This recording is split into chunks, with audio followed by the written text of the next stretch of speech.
It's a hard road to glory. It's like no road you've traveled before.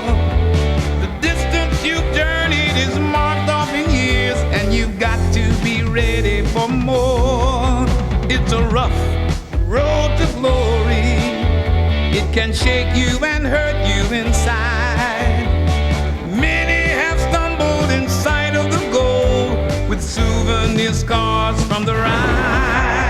But you knew you could take the pain, 'cause something inside you kept destiny's firelight burning in your brain. There's no easy way you could think of to play out the part you had to choose. You just couldn't stand to lose.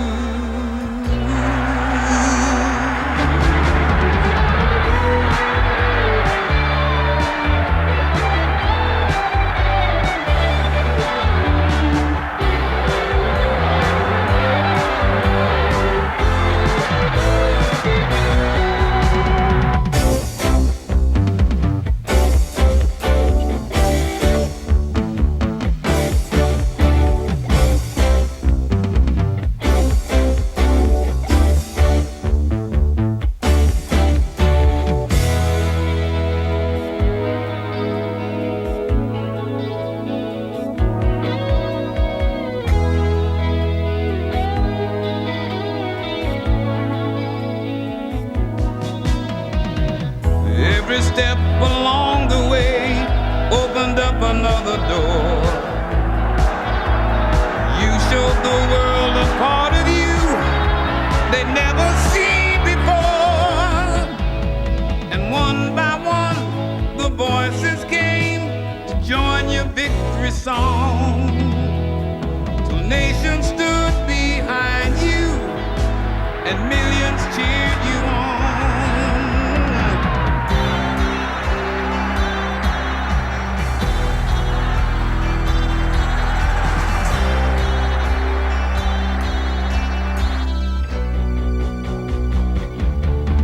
It's been a hard road to glory, and you fought every step of the way.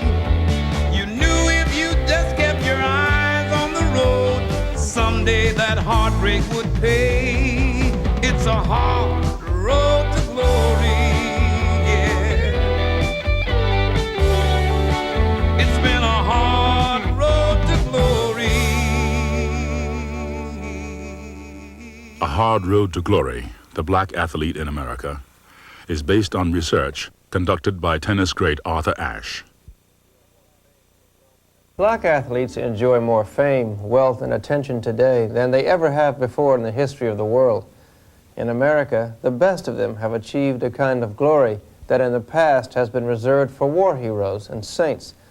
This kind of adulation has brought good and bad, but it wasn't long ago in 20th century America that a black man who defeated a white in a fair contest could honestly fear for his life. That was much the way it was in 1908, when one man changed the course of history. All of the athletes pictured here changed America.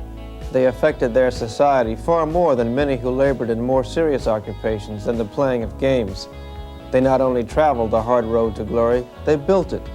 But the man who single-handedly changed forever the way white America viewed the black man was the most unlikely hero of all. His name was Jack Johnson. Before Jack Johnson, the black man was presumed to be physically and emotionally inferior to the white. A black man was incapable of laying fair claim to the title of heavyweight champion of the world, so it was thought. Any victory brought scorn, and many victories brought bloodshed.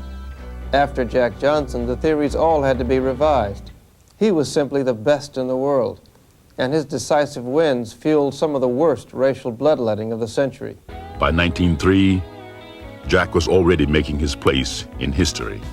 In that year, the popular heavyweight champion, Jim Jeffries, declared, "I will not fight a Negro. Now, mind, I am not shrinking from this match because I am afraid of Jack Johnson." Jack decided his place was where Jim Jeffries stood as champion of the world. His quarry spotted, Jack began to stalk. "I am the only man in the world," Johnson said in the public statement, "fit to make Jeffries extend himself to the limit. The champion knows this, and accordingly sidesteps with that time-worn, old, cowardly, four flushes standby, the color line." Soon after Jack made this incredible statement, Jeffries retired, citing a lack of competition. The man who claimed the abandoned title lost it to a Canadian, Tommy Burns, and Jack was on to a new scent. He literally chased Burns all over the world in pursuit of a shot at the title. Burns avoided Jack in Australia, England, and France before he finally gave in and agreed to fight on December 26, 1908. Few whites believed Jack could win. Jack Johnson battered Tommy Burns into oblivion. But the pause didn't last long. Jim Jeffries was still alive, so the white press simply concluded that if Burns wasn't the best, Jeffries was. The former champion agreed to fight. The hunter and his quarry came face to face at last. The contest was more than a simple game between gentlemen. Jack Johnson, like each of the greats who walked through the doors he opened, understood the importance. It wasn't just the championship that was at stake, he admitted later. It was honor, his own and that of his race. Jack Johnson was brash, offensive, even lawless. 4 months prior to the Jeffries fight, he was in jail on a charge of beating up another black man in a saloon. Johnson seemed to have a taste for white women. Most of the huge audience wanted to see Jim Jeffries put Jack Johnson in his place violently. On a July day in 1910, there was violence in the ring. And when it was over, there was violence on the streets. The final tally listed 13 dead and hundreds wounded.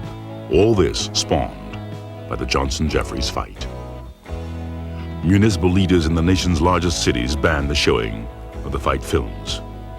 Jack Johnson, a black man, was the best fighter on earth. "I could never have whipped Jack Johnson at my best," Jeffries later admitted. "I couldn't have hit him. No, I couldn't have reached him in 1,000 years."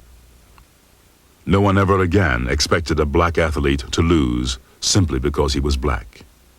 Later heroes, Joe Louis in particular, would take great care not to be cast in Jack Johnson's shadow.